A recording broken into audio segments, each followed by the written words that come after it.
Hello guys, अस्सलाम वालेकुम वरहमतुल्लाहि वबरकातुह। मैं हूँ माइस और आप देख रहे हैं किड्स फैन। गाइस, ये हमारा सेकंड एपिसोड है एंड इस एपिसोड में मेरे सर आपको बताएंगे कि हज़रत आदम अलैहिस्सलाम को शैतान ने जन्नत में कैसे भड़काया था। ओके गाइस, अब मैं आपको अपने सर से मिलवाता हूँ। अरे गाइस, हमारे सर कहाँ चले गए? अभी तो यहीं पर थे। मैं ज़ैनब से पूछता हूँ, आई थिंक उसको पता होगा।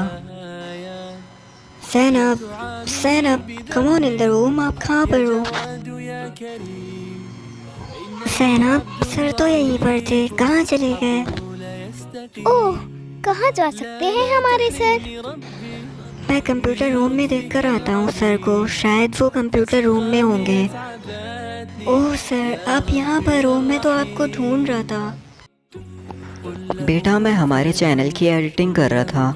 हमने जो किड्स वैली चैनल बनाया है ना, उसकी एडिटिंग हो नहीं पाती है, तो मैंने सोचा उसकी एडिटिंग कर लूँ। और हम किड्स वैली शॉर्ट्स के लिए भी तो चैनल बनाएंगे ना, शॉर्ट्स वीडियो के लिए। उसका नेम भी सोच रहा था कि हमें उसका नेम क्या रखना चाहिए। सर, क्या मैं आपको बताऊं कि हमें अपने चैनल का नेम क्या रखना चाहिए? हाँ बेटा, तुम भी अपनी एडवाइस दे दो कि हमें अपने चैनल का नेम क्या रखना चाहिए। सर, मैं सोच रहा था कि हम अपने चैनल का नेम किड्स वैली शॉर्ट्स रखते हैं ना।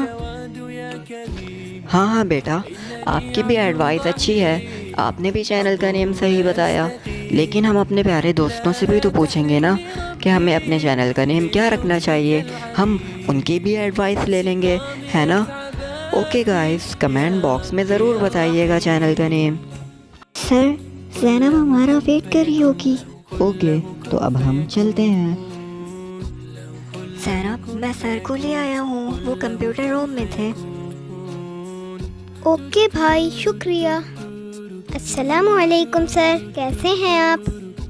वालेकुम अस्सलाम बेटा, मैं तो एकदम फिट फाट हूँ। Sir, I am sorry, but मैं आपसे एक बात पूछना चाहता हूँ कि अस्सलामु अलैकुम वरहमतुल्लाह के मीनिंग क्या होते हैं? मुझे पता नहीं है, क्या आप मुझे बताएंगे कि इसके मीनिंग क्या होते हैं? यस बेटा, ऑफ कोर्स, क्यों नहीं। अस्सलामु अलैकुम वरहमतुल्लाह एक अरबिक वर्ड है। इसके मीनिंग होते हैं तुम पर अल्लाह की सलामती हो, अल्लाह की रहमतें और उसकी बरकतें हों। ओके सर, शुक्रिया। अब तो मैं अस्सलामु अलैकुम वरहमतुल्लाह के मीनिंग भी समझ गया। ज़ैनब, क्या आप समझ गई अस्सलामु अलैकुम वरहमतुल्लाह के मीनिंग?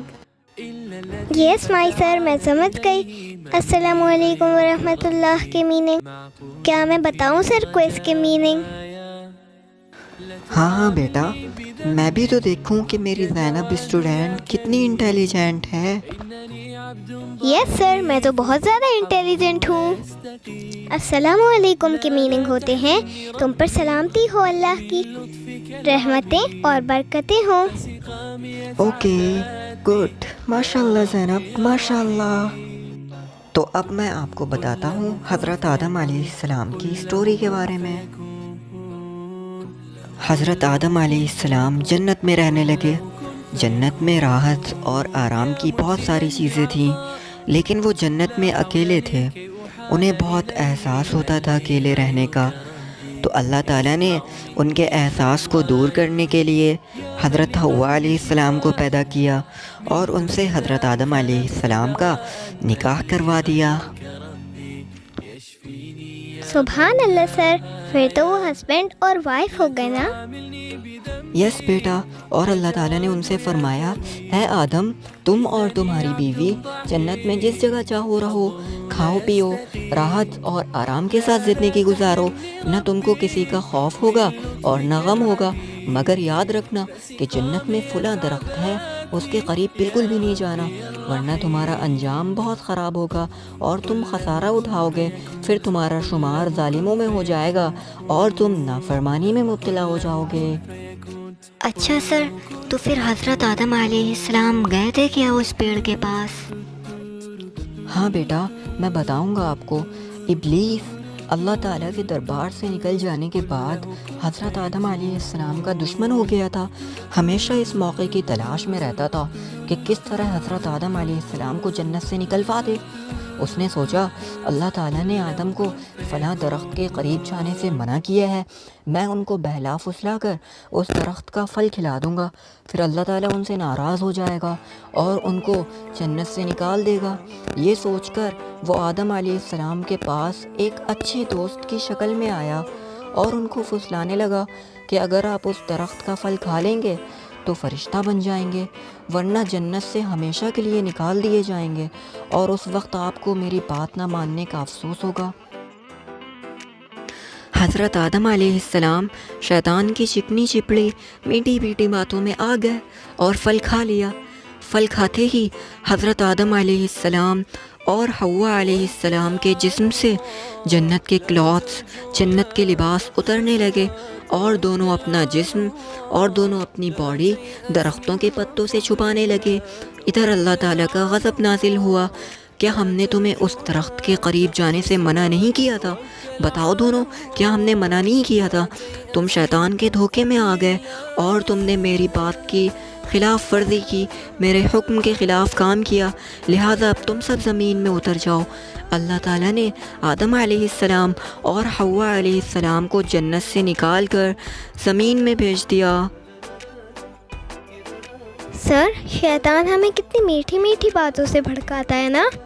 اگر نماز کا ٹائم ہوتا ہے تو وہ ہم سے کہتا ہے کہ تھوڑی دیر فیس بک اسکرول کر لو، تھوڑی دیر واٹس ایپ چلا لو، اور پھر نماز کا ٹائم ہو جاتا ہے، پھر ہماری نماز چلی جاتی ہے. اس وجہ سے ہمیں شیطان کی باتوں میں نہیں آنا چاہیے. ہاں بیٹا، ہمیں نماز کو اس کے ٹائم پر پڑھ لینا چاہیے، اور ویسے بھی یقیناً مومنوں پر مقررہ وقت میں نماز فرض ہے، نماز کو اس کے مقررہ وقت میں پڑھنا چاہیے. اور حضرت آدم علیہ السلام اپنے رب کی ناراضگی سے بہت ڈرے اور بہت زیادہ پریشان ہوئے. حضرت آدم علیہ السلام اپنے اللہ کے بہت زیادہ کلوز بندے تھے، وہ اپنے کام پر بہت زیادہ شرمندہ ہوئے. حضرت آدم علیہ السلام نے شیطان کی طرح تکبر اور گھمنڈ نہیں کیا، بلکہ اپنی غلطی کو تسلیم کر لیا. بہت روئے اور بہت زیادہ معافی مانگنے لگے.